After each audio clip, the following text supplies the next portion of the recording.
할렐루야. 네, 수요예배 나오신 명예의 성도님 환영합니다. 우리 옆에 분들과 인사하겠습니다. 사랑합니다. 잘 오셨습니다.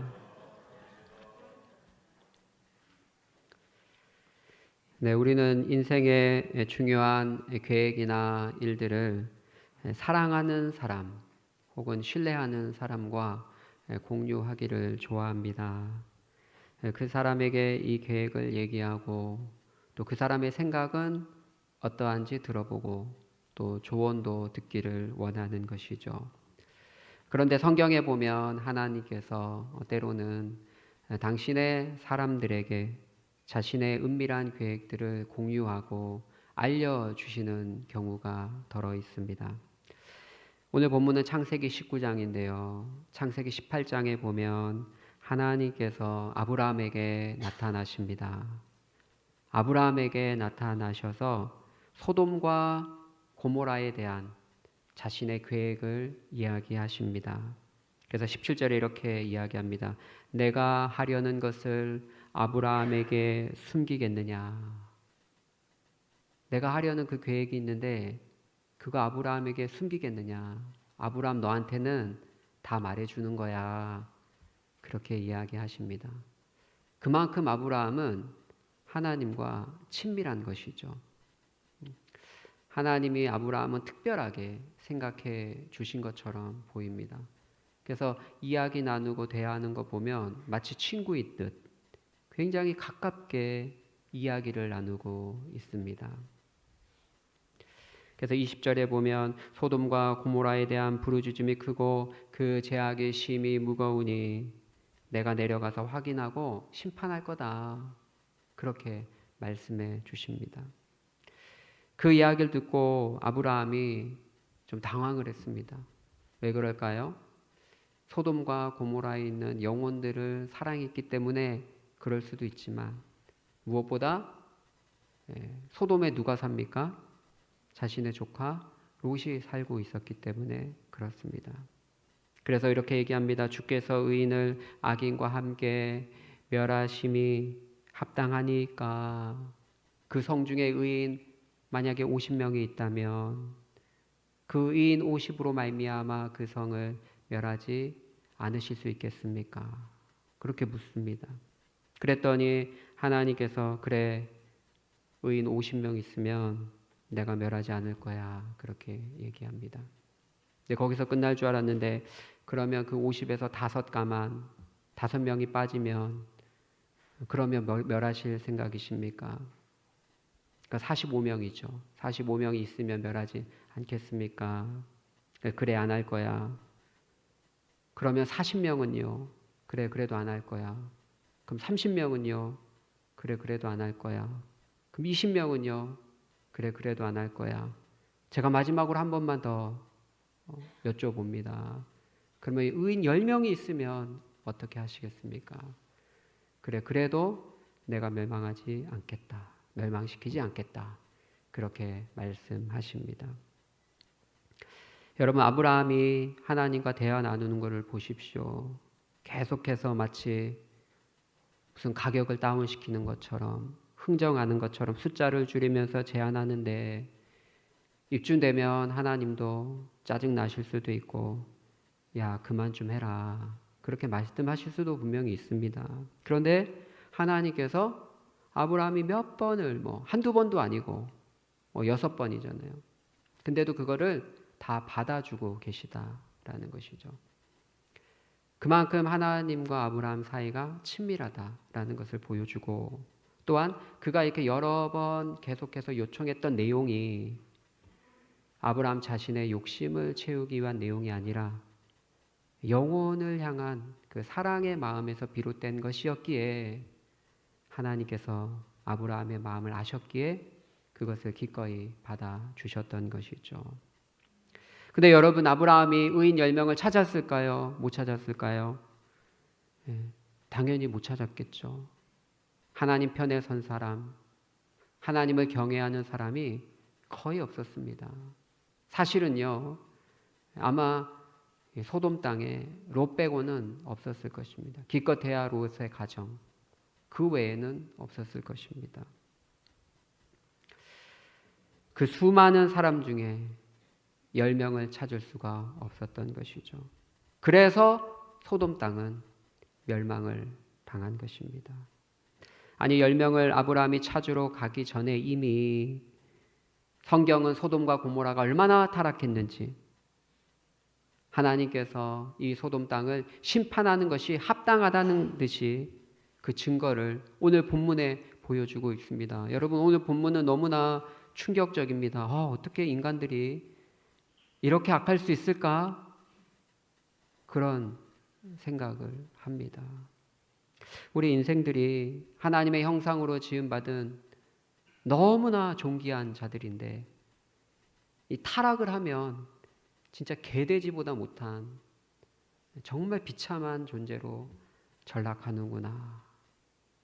그것을 보여주고 있습니다. 아브람과 함께 있던 두 천사, 원래 아브람과 있었거든요. 여호와께서 두 천사와 함께 아브람에게 나타났습니다.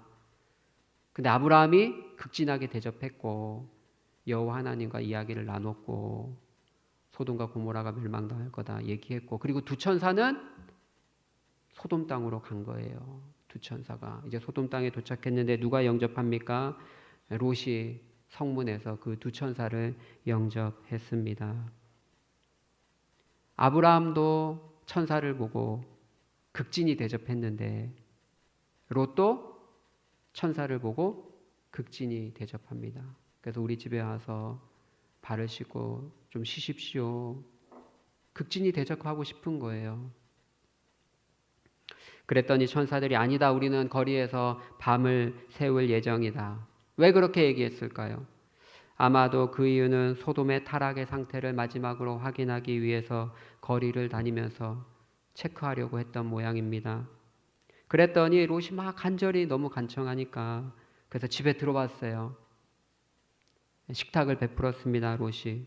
그런데 갑자기 그 밤중에 소돔 백성들이 노소를 막론하고, 그러니까 나이 든 중년의 사람도 있고 또 젊은 청소년, 청년들도 있고 떼거지로 몰려와서 그 롯의 집을 이렇게 감싼 거예요. 20명이 됐는지 30명이 됐는지는 잘 모르겠습니다. 그 숫자는 안 나오는데 어림잡아 최소 10명 이상은 되는 것 같아요. 한 20명, 30명 되는 것 같아요. 그 집을 이렇게 둘러쌌습니다. 그리고 롯에게 뭐라고 말합니까? 오늘 밤 내게 들어온 그 사람들 끌어내라. 우리가 상관하겠다. 너무나 충격적인 장면입니다. 여러분, 이거 두 천사를 끌어내라는 거예요. 천사가 사람처럼 보이니까 굉장히 매끄럽고 잘생긴 것처럼 보였는지 아무튼 그 천사를 끌어내라는 거예요. 천사인지도 몰랐겠죠. 그 사람들을 끌어내라는 거예요. 우리가 상관하겠다. 여기서 상관하겠다라는 것은 앞뒤 문맥을 보면 성적인 관계를 갖겠다. 지금 둘러친 사람들이 누굽니까? 여자들은 아니죠. 남자들. 남자들인데 남자를 끌어내라는 거예요. 우리가 성적으로 가지고 놀겠다. 도대체 소돔이 얼마나 타락을 했으면 이렇게 노골적으로 자기들끼리 좋아서 하는 거야. 어쩔 수 없는데. 그것도 큰 죄지만. 다른 사람 손님을 끌어다가 이렇게, 그것도 수많은 몇십 명이 모여서 집단으로 그렇게 하려고 한다는 것 자체가 너무나 큰 충격이죠. 충격. 그죠? 인도나 미개한 그 나라에 가면 함부로 여행하면 안 되잖아요. 여성들 잡히면 남성들이 여러 명이 나쁜 짓을 하고 그런 경우가 있잖아요. 그것도 나쁜데 이거는 정말 상상을 할 수 없는 거죠. 남의 집에 들어온 남성 손님을 끌어다가 수십 명이 둘러쳐서 상관을 하겠다, 성적인 관계를 맺겠다 이러고 있으니 도대체 소돔이 얼마나 타락했는가, 그것을 보여주고 있는 것이죠. 인류 역사상 이렇게 타락한 도시가 있었을까? 그런 생각이 들 정도입니다. 그러니까 오늘 본문만 봐도 야, 하나님이 진짜 하늘에서 그냥 유황과 불을 내리지 않을 수가 없겠구나. 그냥 이것들을 그냥 인간 이하로 사는구나. 가장 존귀하게 만들어 놨더니 개돼지보다 못하게 정말 인간 이하로 사는구나. 그러니까 하나님이 어찌 가만히 있을 수 있겠어요? 그러니까 유황과 불을 내리지 않을 수가 없는 것이죠. 모르겠습니다. 여러분, 동물도 같은 성끼리는 그런 관계를 안 맺을 것 같은데, 아무리 정욕이 발동이 해도 그렇지 않나요? 제가 잘못 알고 있나요? 아무리 개돼지들도 아무리 정욕이 발동해도 그렇게까지는 같은 성끼리 그러진 않을 것 같은데, 도대체 하나님의 형상으로 지음받은 존재가 왜 그러냐고요, 도대체 왜? 그만큼 인간이 타락하면 가장 존귀한 존재인데 가장 비천한 존재로 전락할 수 있다는 것을 우리에게 알려주고 있는 것이죠. 기독연구원의 구약학을 가르치는 김근주 교수라고 있습니다. 잘못된 사상을 가르치는 사람은 실명을 거론해서 좀 유튜브도 안 듣고 그래야 돼. 그분이 뭐 구약에 대한 인사이트는 있어요. 또 유명한 대학교에서 박사학위도 받았고, 그래서 틀림없이 구약에 대한 어떤 인사이트나 배울 점은 있는데, 근데 너무 심합니다. 근데 그분은 동성애를 하나님이 선천적으로 허락하신 것처럼 그렇게 가르쳐요. 그래서 그분들도 어쩔 수 없다는 거예요. 동성애자들도 자기들이 원해서 그런 게 아닌 거예요. 태어날 때부터 그런 마음과 성향이 있는데 어떡하냐고요. 이해해줘야 된다. 그렇게 이야기를 합니다. 그래서 그들의 죄를 지적하면 안 된다. 그렇게까지 나가는 것이죠. 성경을 해석할 때 굉장히 있는 그대로 해석하지 않고 굉장히 애매하게 풀어가지고 동성애가 굉장히 약한 죄인 것처럼, 우리도 거짓말하지 않냐, 우리도 살면서 누구 미워하지 않냐, 동성애자도 뭐 그 정도 비슷한 거다, 그렇게 이야기를 하시더라고요. 물론 죄라는 점에서는 동일하죠. 동성애만 큰 죄고, 우리 청년들 여기는 없지만 혼결, 혼전선결 깨트리는 것, 이거는 더 작은 죄, 그런 건 아니죠. 다 하나님 보실 때는 다 죄예요. 맞아요. 우리가 거짓말하는 것도 죄고 다 죄이긴 죄예요. 그러나 같은 죄라 할지라도 그 경중은 있잖아요. 사실은. 그죠? 마음으로 미워한 것과 진짜 칼을 들고 막 수십 번 찔러 죽인 것과 어떻게 그게 같냐고요. 그렇게 하면 안 되잖아요. 그렇지 않나요? 물론 로마 가톨릭이 말하는 것처럼 대죄 소죄해서 대죄 지은 사람 어디 가고 그런 개념이 아니라 실제적으로 그렇다는 거죠. 실제적으로. 여러분, 성경은요, 동성애를 성적인 죄 중에 끝판왕, 인간이 성적으로 가장 타락했을 때 그 끝판이 동성으로 간다, 그렇게 가르치고 있는 거예요. 사실은. 하나님께서 남자와 여자를 한 몸이 되어서 가정을 이루게 하셨죠. 그래서 그 가정의 바운더리 내에서 성적인 즐거움을 서로 누리도록 허락해 주셨어요. 죄가 아닙니다. 남편과 아내 사이에서 이루어지는 성적 관계는 죄가 아니고 하나님이 주신 선물이에요. 그러나 그 바운더리를 벗어나면 성적 이탈입니다. 다 죄입니다. 근데 그 끝판왕이 뭐냐? 바로 동성이다라는 것이죠. 그래서 로마서 1장 17절, 27절에 이렇게 말합니다. 남자들이 순리대로 여자를 써야 되는데, 이것이 하나님이 지정하신 순리인데, 남자들이 여자 쓰기를 버리고 서로 향하여 음욕이 부릴 듯하며, 막 음욕이 너무 부릴 듯해서 이제 여자로는 만족이 안 되는 거예요. 여자로는 만족이 안 되고 더 쾌락적인 남자를 데려다가 그런 부끄러운 일들을 행한다고 로마서 1장 27절이 말씀하고 있습니다. 분명한 죄죠. 어떻게 이런 구절들이 있는데 어떻게 그거를 그냥 별것 아닌 것처럼 그렇게 가르치는지 이해를 할 수가 없습니다. 우리는 동성애자들을 대할 때 우리도 동일한 죄인이기 때문에 그들을 혐오스럽게 보아서는 아니 되겠죠. 그러나 분명한 것은 동성애가 죄라는 것은 분명하게 강단에서도 선포하고 그리고 가르쳐야 됩니다. 그래야 그들이 회개의 기회를 얻고 예수님께 돌아와서 회복될 것이 아니겠습니까? 오늘 본문만 보아도 분명히 동성애는 소돔의 멸망의 직접적인 원인이었음을 알려주고 있습니다. 동성애가 만연한 그 시대의 모습이 심판받기 일보 직전의 죄악이 극에 달한 모습이었음을 우리에게 알려주고 있는 것이죠. 점점 마지막 때가 롯의 심판의 때와 같다고 했는데 그때로 치닫는 것 같아요. 우리나라 사람들은 그나마 좀 보수적인 성향이 있어서 아직까지는 막아내고 있지만 서양에 가면 목사님들도 동성애자가 목사가 되고 또 동성애를 학교에서도 제3의 성이라고 가르치는 그런 서구 사회도 있고 캐나다는 그렇다고 그러더라고요. 동성애를 죄라고 이야기하면 벌금 물어야 되고 잡혀가고 고생을 치르고 그런 시대가 도래했다라는 것이죠. 우리도 게이 퍼레이드 하고 하면 팬티만 입고 브리지어 하고 남성들이 수백 명이 모여서 그러잖아요.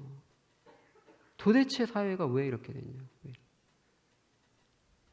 좀 있으면 소돔처럼 되는 거죠.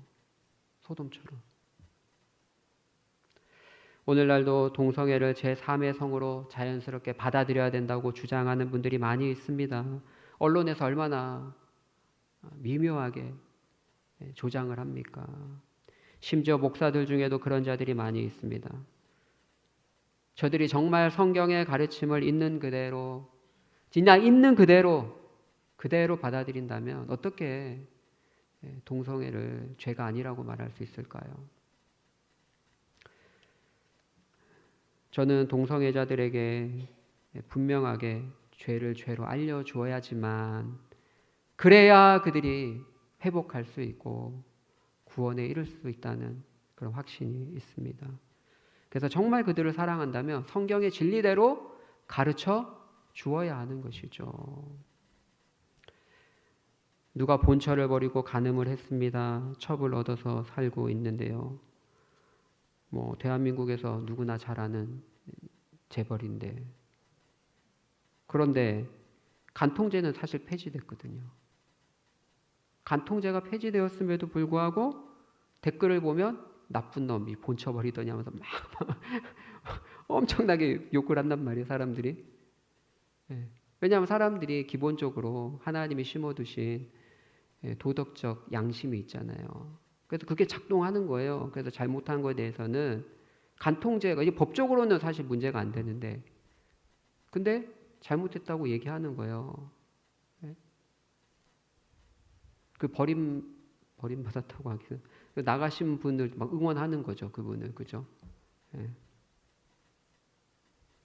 근데 이런 잘못된 그 본처를 버린 것에 대해서는 우리가 이렇게 말을 할 수 있는데 더 심각한 동성애에 대해서는 말을 못하게 하고 죄를 죄라고 가르치지도 못하게 하는 게 합당한가?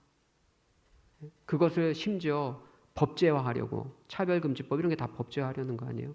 그것을 법제화해서 우리의 생각과 사고를 말도 못하게 하고 특별히 성경의 가르침을 다음 세대들에게 가르치지도 못하도록 법으로 만들려고 시도하는 게 과연 합당한가? 이건 사실 성경을 떠나서도 자유민주주의 국가에서 이것은 사상과 표현의 자유를 침해하는 것입니다. 제가 생각할 때 이거는 죄다라고 말할 수도 있죠. 저 사람은 아니다고 말할 수도 있지만 그런 표현의 자유, 사상의 자유, 자신의 생각을 표현할 수 있는 자유마저 법으로 제한하려고 하는 게 합당한가? 더군다나 우리 기독교인들은 성경이 우리 삶의 유일무이한 기준인데 그 성경의 가르침을 강단에서도 선포하지 못하게 하고 다음 세대 학생들에게도 가르치지 못하도록 법으로 만드는 것이 합당한가? 도저히 받아들일 수가 없는 것이죠. 근데 그 똑똑한 우리보다 선진 문명, 철학이 앞선 그 서양인들이 왜 이렇게 무지하게 어리석게 되었는가? 왜 이런 거를 법제화시켜서 자기들의 그 생각도 말도 못하고 사실은 50% 이상 다수가 이거는 잘못됐다, 옳지 않다라고 생각할 텐데 그 소수 선동하는 사람들 앞에 나와서 그들이 법으로 만들어 놓으니까 이제 말을 못 하잖아요. 우리가 서양의 그런 잘못된 그런 법들이 우리 가운데 제정되지 않도록 우리가 정말 깨어 기도해야겠다라는 생각을 해 보았습니다.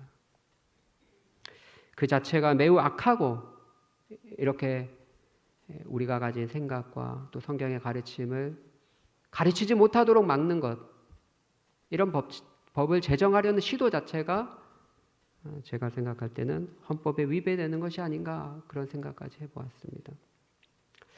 오늘 본문에 하나님이 소돔을 심판하는 여러 가지 이유가 있겠지만 가장 표면적인 것은 뭐예요? 동성애입니다. 동성애. 성적 타락이 극심했던 것이죠. 심지어 남의 집에 들어온 남자들을 끌어내서 성적인 관계를 가지려고 했으니 뭐 이거 말할 필요가 없죠. 말할 필요가 없죠.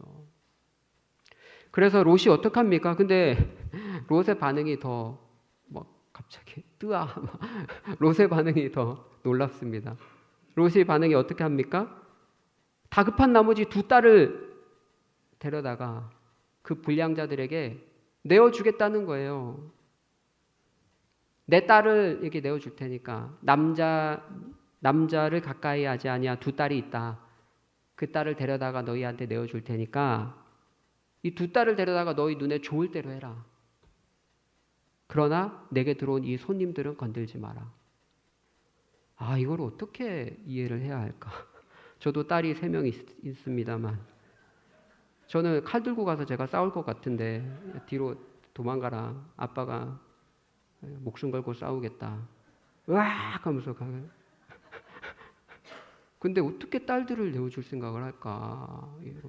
딸들과 평소에 관계가 안 좋았나? 많이 싸웠나? 그런 생각을 하기도 하고. 네. 참 롯도 독특한 사람이에요. 그죠? 네.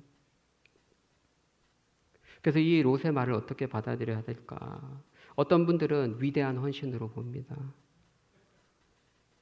근데 사실 좀 일리가 있어요. 그래서 그 사랑하는 딸인데 이 거룩한 천사, 하나님의 보낸 천사 메신저로 이해했기 때문에 그들을 보호하기 위해서 딸을 기꺼이 내어줬다라는 것이죠.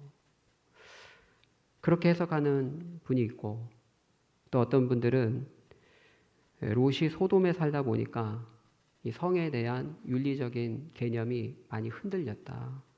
그래서 그 두 딸을 내어주는 것을 아무 서스럼치 않게 너무 쉽게 내어줬다. 롯도 성적으로 많이 타락한 상태였기 때문에 그러했다. 그렇게 해석하는 분들도 있습니다.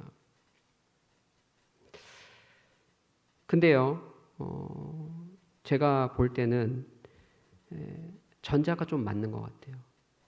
물론 그 내어준 거는 잘못했어요. 성급한 판단이어서. 그러나 전자의 내용이 맞는 것 같아요. 왜냐하면 여기 보면 두 딸을 설명할 때 남자를 가까이 하지 아니한 두 딸 그렇게 설명해요. 여러분 성적으로 엄청 타락한 도시예요. 남자 여자 성적인 관계는 뭐 두말할 필요도 없고 동성애도 만연한 도시입니다. 뭐 수간까지 있었을 거예요 아마. 동물이랑 하는 수간까지. 그런 엄청나게 타락한 도시에서 자신의 딸들을 아직까지 남자를 가까이 하지 아니할 정도로 통제하고 엄격하게 교육했다는 거예요. 그거는 신앙적인 어떤 아버지로서의 노력이 없으면 사실은 불가능합니다. 불가능해요.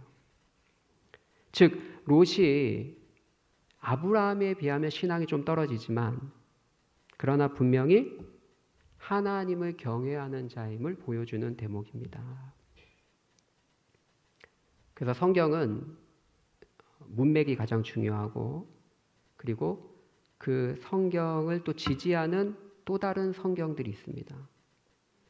그것을 통해서 종합적으로 해석할 때 가장 온전한 해석이 되는 것이죠. 베드로후서 2장 6절 8절에 이렇게 얘기합니다. 무법한 자들의 방탕한 행동 때문에 괴로움을 겪던 의로운 사람 롯을 하나님이 구해냈다. 세 번역이에요. 세 번역. 그 의인은 그들 가운데 살면서 보고 듣는 그들의 불의한 행실 때문에 날마다 그의 의로운 영혼의 고통을 느끼고 있었던 것입니다. 세 번역은 그렇게 얘기합니다. 베드로 사도가 베드로 후서에 그렇게 이야기한 거예요. 그러니까 롯이 의인인데 악한 도시에 살면서 그들의 무법한 행동과 방탕한 성적인 타락을 보면서 괴로움을 느끼고 있었다는 게 괴로움을. 그런 상황 가운데서도 딸들은 거룩하게 좀 유지하려고 노력을 했고 근데 그런 딸들을 내어줬다는 거예요. 그러니까 헌신의 의미가 강하죠. 물론 딸들을 내어준 것 자체는 너무 성급한 행동이죠. 그릇된 행동이죠. 그러나 롯의 입장에서 너무 다급하니까 그 하나님의 메신저들을 보호하기 위해서 그렇게 했다는 것이죠. 어느 정도 설득력 있는 말입니다. 분명한 것은 롯은 의인이었습니다. 절대적인 의인은 아니었지만 그 타락한 도시 속에 하나님의 뜻대로 살려고 나름 몸부림쳤던 사람임에는 틀림없어요. 그래서 하나님께서 천사들을 롯에게 보낸 거죠. 사실 하나님이요, 아브라함은 10명, 50명, 40명, 45명 막 이렇게 말씀했지만 하나님은 의인은 다 구해 주십니다. 의인은. 롯 외에 다른 의인이 있었다면 하나님이 구하셨을 거예요. 그곳에도 천사를 보내서 구하셨을 거예요. 그러니까 소돔 땅에는 하나님 편에 서서 하나님 말씀을 부둥켜 안고 그렇게 살려고 몸부림치던 사람이 롯밖에 없었던 거예요. 그래서 하나님이 그 천사를 롯에게 보낸 것이죠.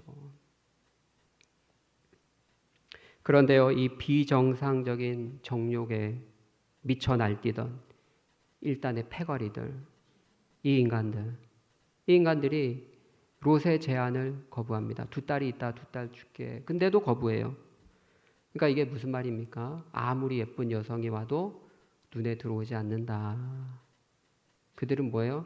이미 미쳤습니다. 미쳤어요. 이거 정신병입니다. 이거 사실. 일종의 정신병입니다. 아무리 예쁜 여자가 와도 눈에 들어오지 않는다. 남자, 더 큰 쾌락을 쫓아서 남자. 그들은 힘으로 이제 집에 들어가서 그 두 천사를 끌어내리려고 시도했습니다. 그 과정에서 천사들이 이거 안 되겠다 싶어서 그 불량한 패거리들, 그 눈을 다 어둡게 만들었습니다. 그들은 갑자기 어두워져서 문을 찾지 못하는 상황에 이르게 되었습니다. 그리고 천사가 다급하게 롯에게 말합니다. 하나님께서 이 성을 멸하실 것이다. 그래서 우리를 보낸 거다. 시간이 없다. 이 성을 탈출하라. 이야기합니다. 롯은 그대로 믿었겠죠. 하나님의 메신저니까. 그래서 딸들과 또 결혼할 사위들이 있었던 모양이에요. 가까이 살았겠죠. 결혼할 사위들에게 찾아가서 여호와께서 이 성을 멸하실 터이니 너희는 일어나 이곳을 떠나자. 빨리 나가자 우리가. 빨리 탈출해야 된다. 간절히 다급하게 호소했겠죠. 그런데 사위들은 어떻게 반응했습니까? 성경에 보니까 그의 말을 농담으로 여겼더라. 아이고 우리 장인어르신 연세가 드시더니 치매가 왔나. 아마 그렇게 생각했겠죠. 농담으로. 동이틀 때에 천사가 롯을 재촉합니다.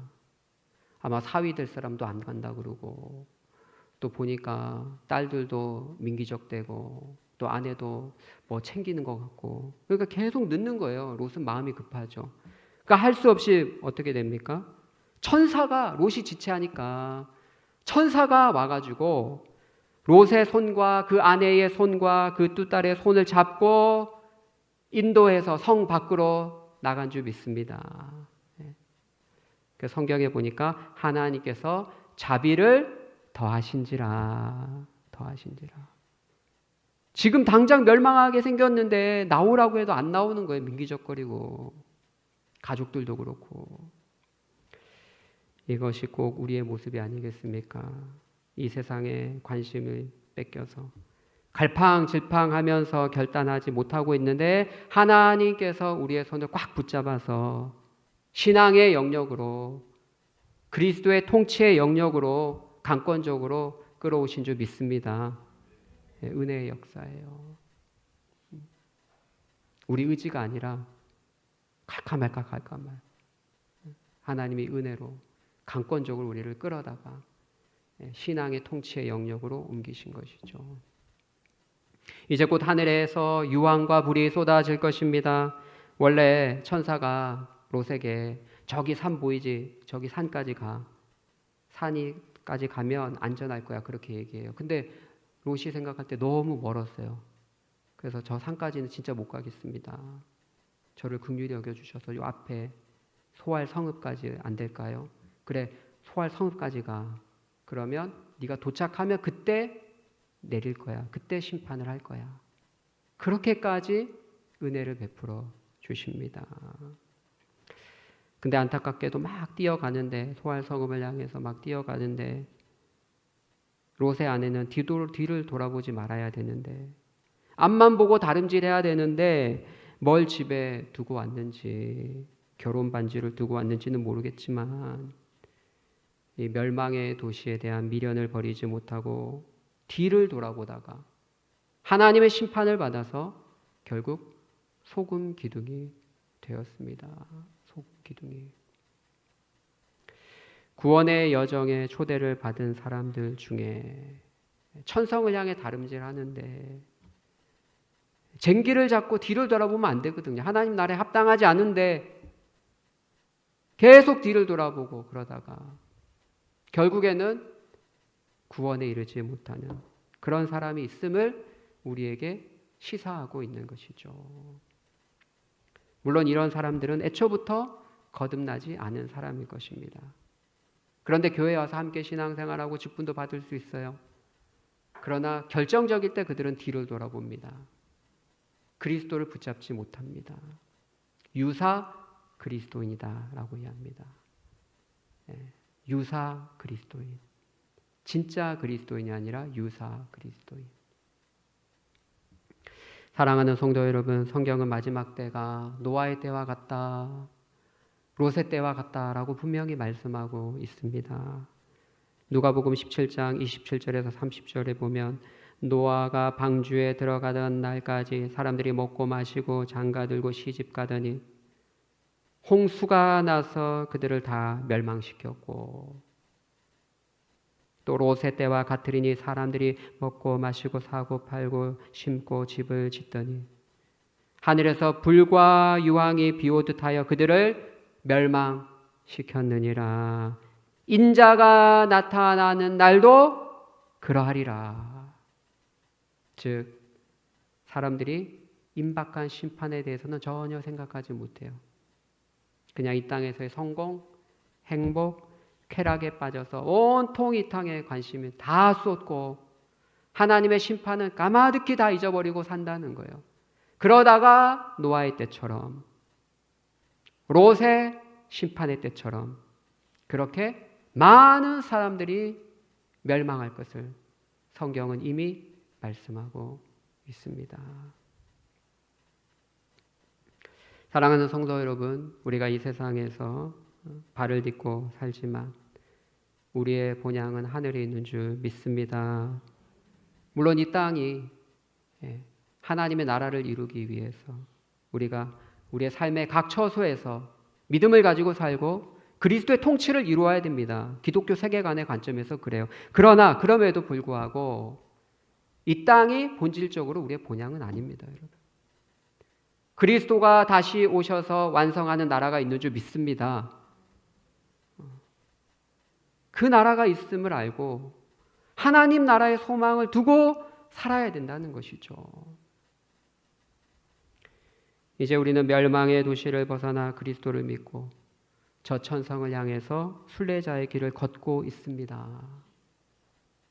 멸망의 도시에 대해서 미련을 갖고 뒤돌아보지 맙시다. 쟁기를 잡고 뒤를 돌아보는 자는 하나님 나라에 합당치 않느니라. 쟁기를 잡았으면 앞만 보고 가야지. 왜 계속 뒤돌아보고. 그럼 일을 못하는 거죠. 믿음의 주요 온전하게 하시는 예수님께 우리의 시선을 고정하고 하나님 나라를 위해서 헌신하며 하늘나라 천국을 향해 힘차게 전진하는 믿음의 성도들이 되시기를 예수님의 이름으로 축복합니다.